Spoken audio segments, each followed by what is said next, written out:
नमस्ते आप सभी को, कैसे हैं आप सब। आई होप आप सब अच्छे से होंगे, अपनी पढ़ाई भी अच्छे से कर रहे होंगे। आज हम देख लेते हैं अति लघु उत्तरीय प्रश्न और लघु उत्तरीय प्रश्न, क्योंकि पेपर में कक्षा 12 की परीक्षा में यही प्रश्न ज़्यादातर पूछ लिए जाते हैं। तो आपको सीधी गाइड से ही प्रश्नोत्तर दिए जा रहे हैं। जयशंकर प्रसाद की कविता है गीत नामक कविता, जो कि प्रकृति चित्रण से ली गई है। तो इसके हम प्रश्नोत्तर देखेंगे। इसके अलावा भवानी प्रसाद मिश्र की कविता मंगल वर्षा, उसके भी हम यहाँ पर प्रश्नोत्तर देखेंगे। तो प्रश्न पहला है, प्रस्तुत गीत में तारागण को किस रूप में चित्रित किया गया है। यहाँ कहने का अर्थ है कि जो तारागण हैं उनको किसके रूप में बताया गया है। तो इसका उत्तर होगा, प्रस्तुत गीत में तारागण को घट के रूप में चित्रित किया गया। घट यानी कि घड़ा, पानी भरने का बर्तन के रूप में चित्रित किया गया है। अगला प्रश्न है, कवि ने पनघट किसे कहा है। तो इसका सही उत्तर है, कवि ने पनघट आसमान को कहा है। अगला प्रश्न है, बिजली की चमक देखकर कवि किस सखी को क्या सलाह देता है। तो इसका सही उत्तर है, बिजली की चमक देखकर कवि सखी को सलाह देता है या परामर्श देता है कि हे सखी तुम भाग, बिजली चमक रही है, पानी आने वाला है। अगला हम प्रश्न देखते हैं, अरे सुहागन संबोधन किसके लिए है। तो यहाँ पर ये पूछा गया है कि जो शब्द है अरे सुहागन, ये संबोधन किसके लिए आया है। तो अरे सुहागन संबोधन वैसे तो विवाहिता स्त्री के लिए किया गया है, लेकिन ये प्रकृति की ओर संकेत है। अगला प्रश्न है, सहज रंगीली नायिका किसके रंग में रंगी हुई है। तो इसका उत्तर होगा, सहज रंगीली नायिका इंद्रधनुषी रंगों में रंगी हुई है। अगला हम प्रश्न देखते हैं, जो कि लघु उत्तरीय प्रश्न है, विभावरी के बीतने पर उषा नागरी क्या कर रही है। तो इसका सही उत्तर क्या होगा, विभावरी यानी कि रात्रि के बीत जाने पर उषा रूपी स्त्री अंबर रूपी पनघट में तारे रूपी घड़ों को डुबो रही है। इस दृश्य को कवि ने बड़े मनोहारी ढंग से मानवीय भावनाओं और कार्यों से जोड़ा है। अगला हम प्रश्न देखते हैं, आँखों में भरे विहागरी संबोधन किसके लिए है। तो इसका सही उत्तर है, आँखों प्रस्तुत कविता में जो है आँखों में भरे विहागरी संबोधन उस स्त्री के लिए आया है जिसकी आँखें अभी उन्नीदी हैं, यानी कि नींद से भरी हुई हैं और प्रभात का गीत उसकी आँखों में भरा हुआ है। दूसरी ओर रजनी रूपी स्त्री की आँखों में अभी तक जो है नींद भरी हुई है।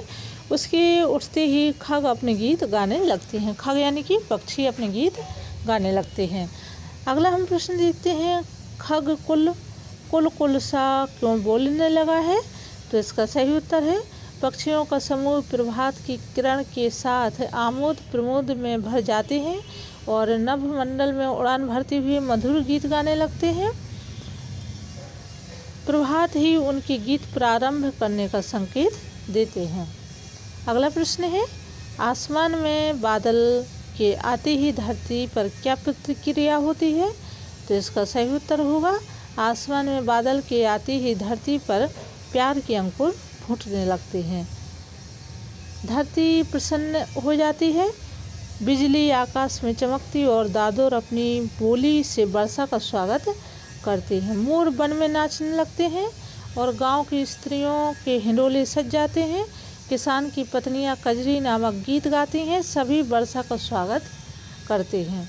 तो ये सभी प्रश्नोत्तर जो हैं आपकी परीक्षा के लिए बहुत ही महत्वपूर्ण है, कक्षा 12 की परीक्षा की दृष्टि से। तो क्योंकि प्रश्न ज़्यादा बड़े नहीं हैं, छोटे छोटे हैं, तो आप लोग इनको याद कर लीजिए। अब हम देखते हैं दीर्घोत्तरीय प्रश्न। तो निम्न पद्यांश का आशय स्पष्ट कीजिए। तो जब हम जो व्याख्या पढ़ रहे हैं तो उसी में इनका जो है, अधरों में राग अमंद विहागरी, फिसली सी पगडंडी सरग नसैनी री, ये जो है अपने आप लोग जो व्याख्या दी हुई है, व्याख्या के वीडियो है, तो इसमें इसका उत्तर मिल जाएगा आप लोगों को। अगला हम प्रश्न देखते हैं, भोर होती ही प्रकृति में कैसी कैसी चेतना आ जाती है। प्रसाद की कविता का आधार स्पष्ट कीजिए।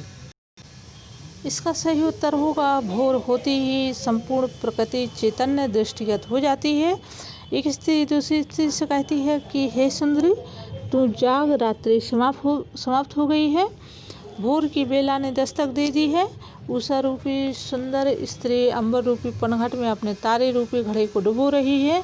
यहाँ प्रातः होते ही रमणियों का घड़े लेकर पानी भरने का दृश्य बताया गया है। प्रातः होते ही तारे डूबने लगते हैं। पक्षियों के समूह अपनी मधुर बोली में गीत गा रहे हैं और सुगंधित पवन के चलने से मुलायम पत्तियां हिल रही हैं। लता भी अपने पुष्प रूपी घड़े में मधुर भर लाई। तेरे होंठों पर राग बंद है, तेरी अलकों में सुगंधित वायु भरी हुई है। अतः अभी तक तू क्यों सो रही है, जाग जा। तो देखो प्रश्न क्या है, भोर होते ही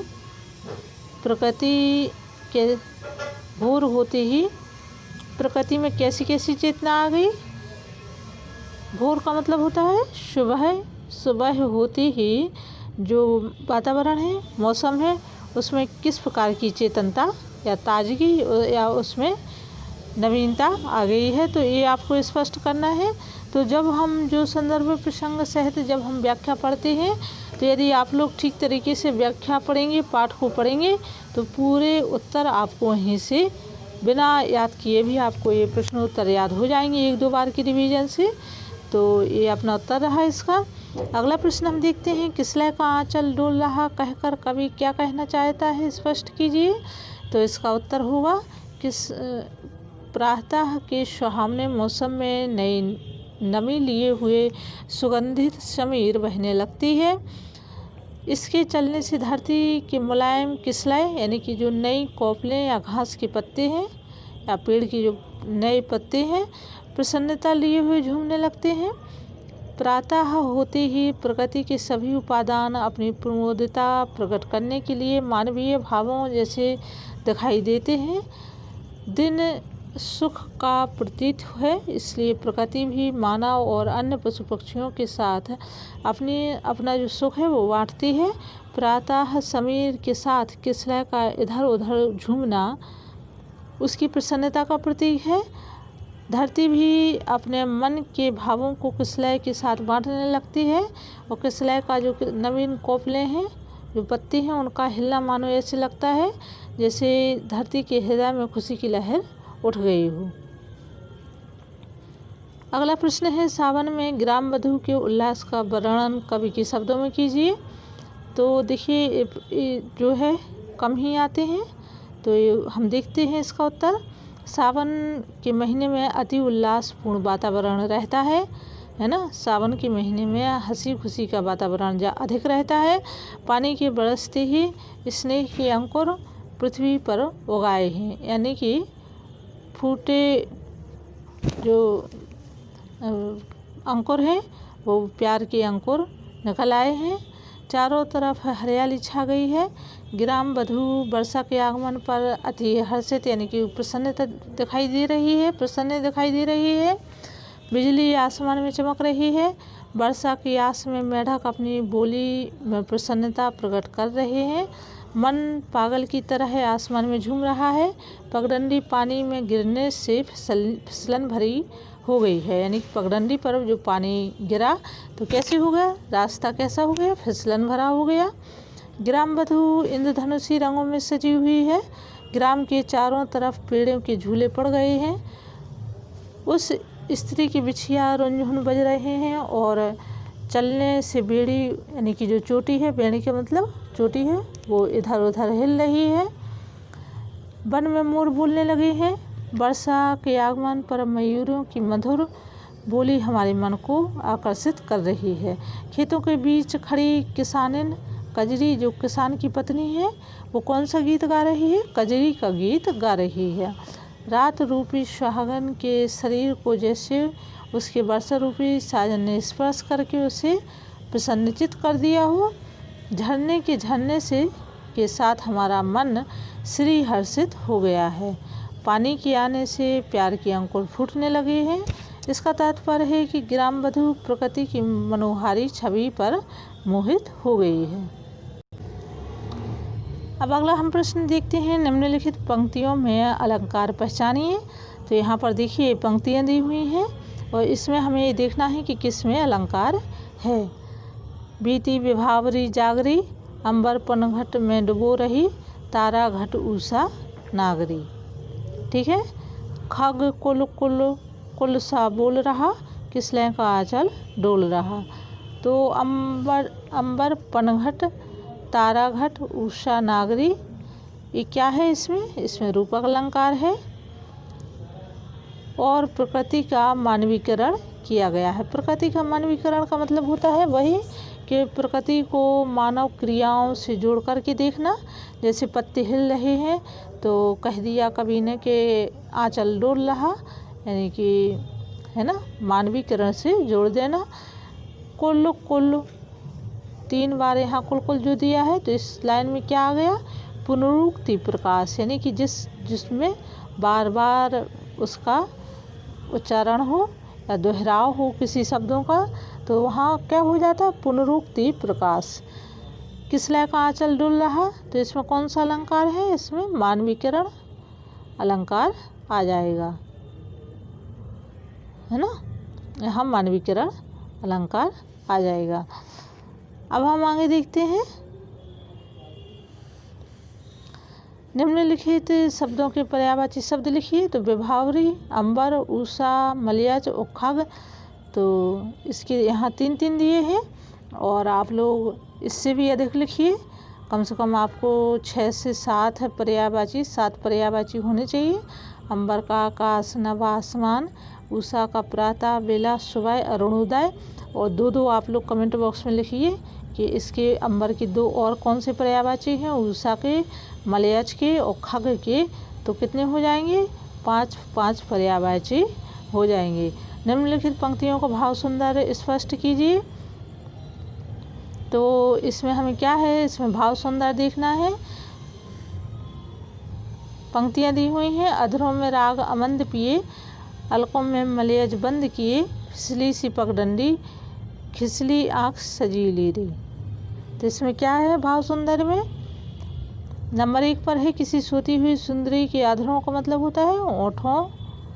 तो किसी सोती हुई कवि ने सुंदरी के ओठों से कोई मधुर गीत बंद है। इसमें भाव सुंदर का सामंजस्य, यानी कि सामंजस्य का मतलब होता है भाव सुंदर। जो कवि के भाव हैं उनका क्या है, एक निष्ठता इसमें दिखाई देती है। दूसरे नंबर पर है, प्रकृति के रूप में मानवीकरण का सुंदर उदाहरण है, यानी कि कवि ने पूरी कविता में प्रकृति को कहीं ना कहीं मानव क्रियाओं से जोड़ा है।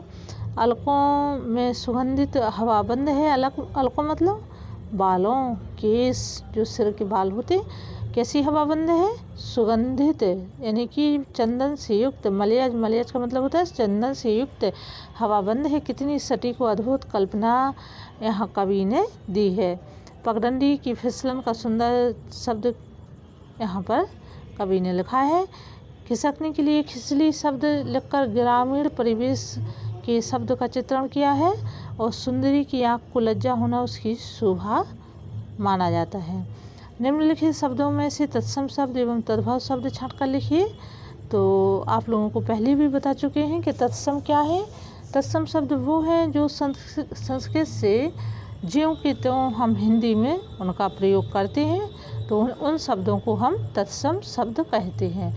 जैसे हम आँख की जगह यदि नेत्र का प्रयोग करें तो नेत्र शब्द कैसा है, तत्सम, यानी कि संस्कृत से ज्यों के त्यों शब्दों का प्रयोग हम हिंदी में करते हैं तो उन्हें तत्सम कहते हैं। और तद्भव का मतलब होता है शब्दों का रूप बिगड़कर जो हिंदी में प्रयोग हुआ है, संस्कृत शब्द का रूप बिगड़कर जो हिंदी में प्रयोग हुआ है तो उसको तद्भव शब्द कहते हैं। अंबर, धरती, दादुर, खग, नवल, अधर, अलक, मोती और सरग। ठीक है, तो आपको इसके क्या लिखना है, इसके तद्भव शब्द लिखने हैं। अंबर,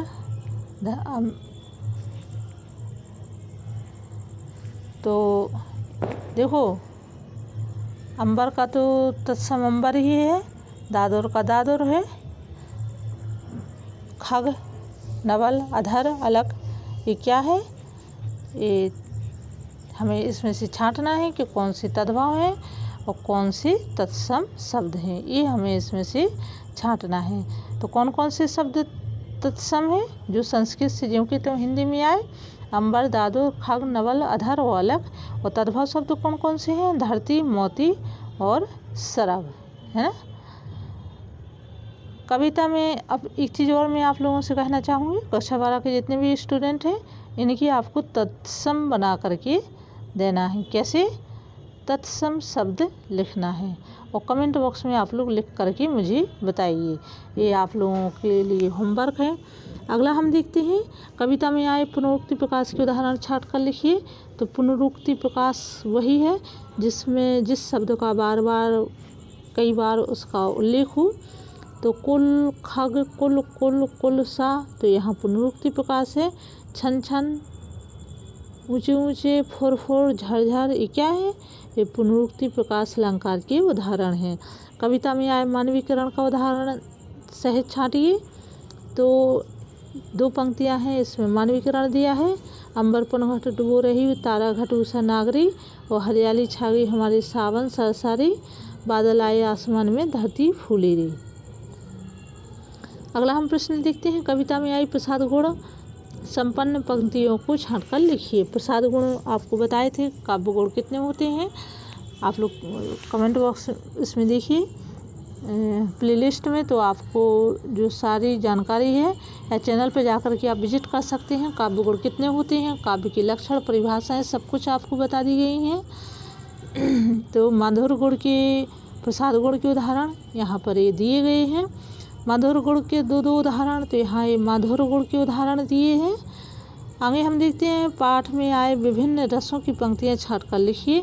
तो ये पंक्तियाँ जो हैं लिखी हुई हैं यहाँ पर, बीती विभावरी जागरी, अंबर पन घट डुबो रही, इसमें श्रृंगार रस है और रति भाव है ना, इसका स्थायी भाव रति है।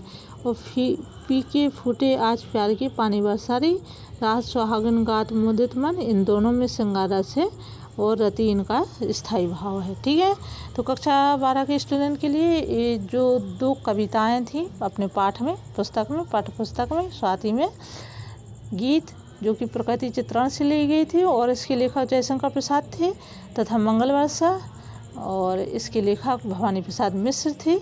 इन दोनों के आपको प्रश्नोत्तर दिए हैं और इतने ही आप लोग प्रश्नोत्तर याद कर लेंगे अच्छे से, तो आपकी बहुत ज़्यादा परीक्षा में हेल्प होगी। उम्मीद है आपको वीडियो अच्छा लगा होगा और कमेंट में अपने विचार ज़रूर लिखिए कि और किस प्रकार से आप लोग प्रश्नोत्तर चाहते हैं। हम फिर मिलते हैं नई वीडियो नई जानकारी के साथ, तब तक अपना ध्यान रखिए, पढ़ाई अच्छे से करिए। धन्यवाद।